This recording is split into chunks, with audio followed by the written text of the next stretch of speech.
Good afternoon students. તમને ખબર પડી આપણે અહીંયા કેમ ઊભા છે? શેના માટે? Fire safety. ફાયર સેફટી માટે. ફાયર સેફટી એટલે શું? ફાયર સેફટી એટલે શું?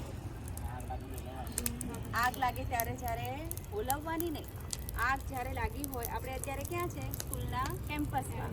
અને સ્કૂલના કેમ્પસની અંદર તમે જોતા હશો કે બધા સેક્શન, આપણા જે 4 સેક્શન છે એ 4 સેક્શનમાં આપણને આ બોટલ છે, જોયા છે બધાએ?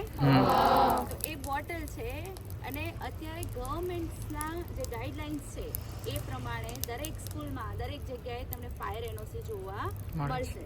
હવે એની તને તું આનો યુઝિસ બતાવી શકીશ?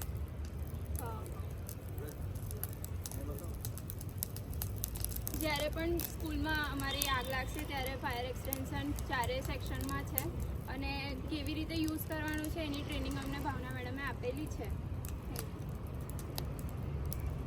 હવે આ જે છે, આ જે એક્સટેન્શન જે છે એનો યુઝ તમને બધાને ખબર જ છે.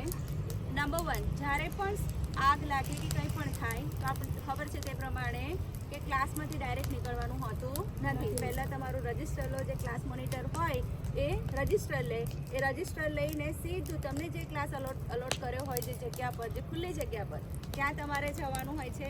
અને ત્યાંથી આખા પછી તમારી પાસે લાઈન લાગે, એમાં એકબીજાને હસલ નથી કરતા, ધક્કા નથી મારતા, પણ શાંતિથી ત્યાં નીકળી જઈને જ્યાં તમારું રજિસ્ટર હોય છે એ રજિસ્ટરમાં તમારે ચેક કરવાનું કે કોણ આવ્યું છે, કોણ ગેરહાજર છે. જો કદાચ કોઈ છોકરું ફસાઈ ગયું હોય તો રજિસ્ટરથી આપણને ખબર પડે.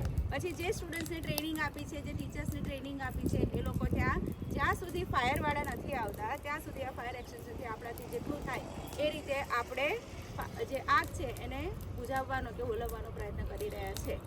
અને એને કઈ રીતના યુઝ કરવાનું, બરાબર, જ્યારે આગ લાગે ત્યારે શું કરવાનું, કઈ રીતના એનો યુઝ કરવાનો, એ બધી માહિતી આપણા સોહમ સર પહેલાં કહેશે કે આની અંદર સાયન્સ પણ સમાયેલું છે. આની અંદર સાયન્સ બી છે કે આ જે આગ જે ઓલાય છે, બરાબર છે, એવું તો આની અંદરથી શું નીકળે છે કે આગને હોલવી નાખે છે, તે પણ આપણે સોહમ સર પાસે સમજીએ. સોહમ સર, આ બોટલમાં કાર્બન ડાયોક્સાઇડ વાયુ ભરેલો હોય છે જે અગ્નિશામક તરીકેનું કાર્ય કરે છે અને જ્યારે આગ લાગે છે ત્યારે તે આગ ઓલવી નાખે છે.